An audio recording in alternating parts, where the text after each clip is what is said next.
Hello ನಮಸ್ಕಾರ, ನಾನು ಕೊಪ್ಪಳದಿಂದ ಶರಣಪ್ಪ. ನಿನ್ನೆ ಹೈಕೋರ್ಟ್ನಿಂದ ಒಂದು ಮಹತ್ವದ ತೀರ್ಪನ್ನು ನೀಡಿತು. ಒಂದು ಏನು 97 ಜನರಿಗೆ ಜೀವಾವಧಿ ಶಿಕ್ಷೆಯಿಂದ ಇರುವಂಥ ಇವರಿಗೆ ಜಾಮೀನನ್ನು ನೀಡುವುದು.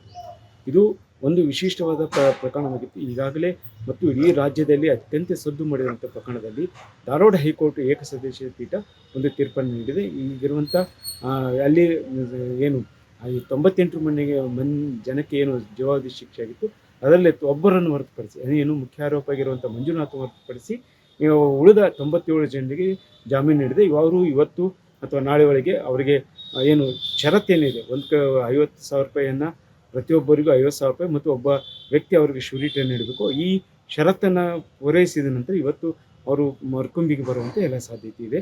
ಜೊತೆಗೆ ಇದು ಮರ್ಕುಂಬಿ ಘಟನೆ ಇರೋದೇ ಒಂದು ವಿಶಿಷ್ಟವಾಗಿದ್ದು, ಕಳೆದ 2014 ಆಗಸ್ಟ್ 28ರಂದು ಇಲ್ಲಿ ದಲಿತರ ಗುಡಿಸಲಿಗೆ ಬೆಂಕಿ ಹಚ್ಚಿದ್ರು. ಬೆಂಕಿ ಹಚ್ಚಿದ ನಂತರ ಇದು 10 ವರ್ಷಗಳವರೆಗೂ ವಿಚಾರಣೆ ನಡೆದು ಅಕ್ಟೋಬರ್ 28ಕ್ಕೆ ಒಂದು ಕೊಪ್ಪಳ ಜಿಲ್ಲಾ ಸತ್ರ ನ್ಯಾಯಾಧೀಶರು ಒಂದು ತೀರ್ಪನ್ನು ಕೊಟ್ಟರು. ಇಲ್ಲಿರುವಂಥ ಒಟ್ಟು 101 ಜನರಲ್ಲಿ 3 ಜನರು ದಲಿತರಾಗಿರೋಣಕ್ಕೆ ಅವ್ರಿಗೆ ಕಠಿಣ ಶಿಕ್ಷೆ, ಉಳಿದ 99 ಜನರಿಗೆ ಅವ್ರಿಗೆ ಶಿಕ್ಷೆಯನ್ನು ನೀಡಿದರು. ಆದರೆ ಅದರಲ್ಲಿ ಈಗ ಇರುವಂಥ 90 ಇದರಲ್ಲಿ ಒಬ್ಬರು ಇದಾದ ನಂತರ ಅದರಲ್ಲಿ ಈಗ ಮಂಜುನಾಥನ್ನು ಹೊರತುಪಡಿಸಿ ಉಳಿದ ಎಲ್ಲರಿಗೂ ಜಾಮೀನು ನೀಡಿದರು. ಮತ್ತು ಈ ಘಟನೆ ನಂತರ ಸುಮಾರು 15-20 ದಿನಗಳವರೆಗೂ ಆ ಗ್ರಾಮದಲ್ಲಿ ಒಂದಿಷ್ಟು ಆತಂಕ ಇತ್ತು. ಜೊತೆಗೆ ಅವ್ರ ಕುಟುಂಬದವರು ಹೇಳೋದೇನಂತ ಹೇಳಿದ್ರೆ, ನಮ್ಮ ಇದರಲ್ಲಿ ಈ ಊರಿನಲ್ಲಿ ಒಂದು 4-5 ಜನ ಮಾಡಿರುವಂಥ ಇದಕ್ಕೆ ಉಳಿದು ಎಲ್ಲರನ್ನು ಸೇರಿಸ್ಕೊಂಡು ಈ ಕಾರಣಕ್ಕಾಗಿ ನಾವೆಲ್ಲರೂ ನಮ್ಮ ಮನೆಯವರೆಲ್ಲ ಇತ್ತು ಮತ್ತು ನಮ್ಮ ಕುಟುಂಬಗಳಲ್ಲಿ ದುಡಿಯೋರು ಇಲ್ಲದ ಅಂತ ಹೇಳ್ತು ಮತ್ತು ಮಕ್ಕಳ ಮರಿಗಳನ್ನು ಬಿಟ್ಟಾಯಿತು.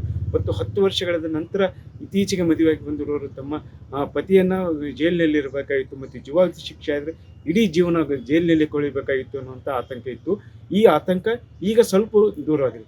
ಈ ದೂರವಾಗಿರುವಂಥ ಸಂದರ್ಭದಲ್ಲಿ ಅವರು ಈಗ ಒಂದಿಷ್ಟು ಖುಷಿಯಾಗಿದೆ ಮತ್ತು ಬಂದಿರೋ ಮುಂದೆ ಏನು ಜಿಲ್ಲಾ ನ್ಯಾಯಾಧೀಶರು ಒಂದು ಕಡೆ ಅದನ್ನು ತೀರ್ಪನ್ನು ಕೊಡುವ ನಂತರ ಅದಕ್ಕೆ ಸರಿಯಾದ ಇದಾಗಲಿದೆ ಕಾರಣಕ್ಕಾಗಿ ನಾವು ಹೈಕೋರ್ಟ್ಗೆ ಹೋಗಿದ್ದೀವಿ. ಹೈಕೋರ್ಟ್ನಲ್ಲಿ ಇದೆ ಮತ್ತು ಅಲ್ಲಿ ಹೈಕೋರ್ಟ್ ವಕೀಲರಾದ ಆನಂದ್ ಕೊಳ್ಳಿ ಅವರು ಹೇಳೋದು ಏನಂತ ಹೇಳಿದ್ರೆ, ಇದು ಇಲ್ಲಿ ಆ ಪ್ರಕರಣದ ನಂತರ ಜಾಮೀನಿನಲ್ಲಿ ಇತ್ತು. ಯಾಕಂದರೆ ತೀರ್ಪಿನ ನಂತರ ಇವರು ಜಾಮೀನಿನಲ್ಲಿ ಸರಿಯಾದ ಟ್ರಯಲ್ ಆಗಲಿಲ್ಲ ಮತ್ತು ಪರೇಡ್ ಆಗಿರುತ್ತೆ ಕಾರಣಕ್ಕಾಗಿ ಇವತ್ತು ಇವಾಗ ಜಾಮೀನು ನೀಡಿದರೆ.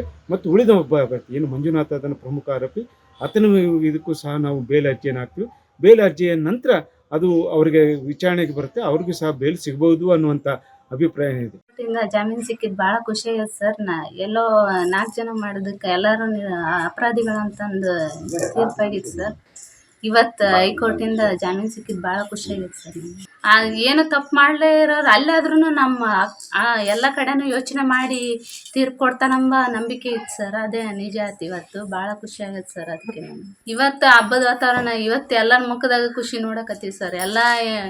ಎಲ್ಲ ಓದೋರೆಲ್ಲ ಹೆಂಡತಿ ಮಕ್ಕಳು ಇವತ್ತು ಸ್ವಲ್ಪ ಮಂದಾಸ ಬೇರೆ ಸರ್. ಅಷ್ಟೇ ಏನು ಹೇಳ್ಬೇಕಂತೀವಿ. ಒಟ್ಟಾರೆಯಾಗಿ ಏನು ಮರ್ಕುಂಬಿ ಘಟನೆ ಇದೆ, ಈ ಮರ್ಕುಂಬಿ ಘಟನೆಯಲ್ಲಿ ಇಲ್ಲಿವರೆಗೂ 10 ವರ್ಷಗಳ ನಂತರ ಮತ್ತೆ ಇವತ್ತು ಸುದ್ದಿಯಾಗಿದೆ. ಜೊತೆಗೆ ಇವ್ರಿಗೂ 97 ಜನರು ಇವಾಗ ಮತ್ತೆ ಬಂದು ತಮ್ಮ ನಿತ್ಯದ ಕೆಲಸವನ್ನು ಆರಂಭಿಸ್ತಾರೆ.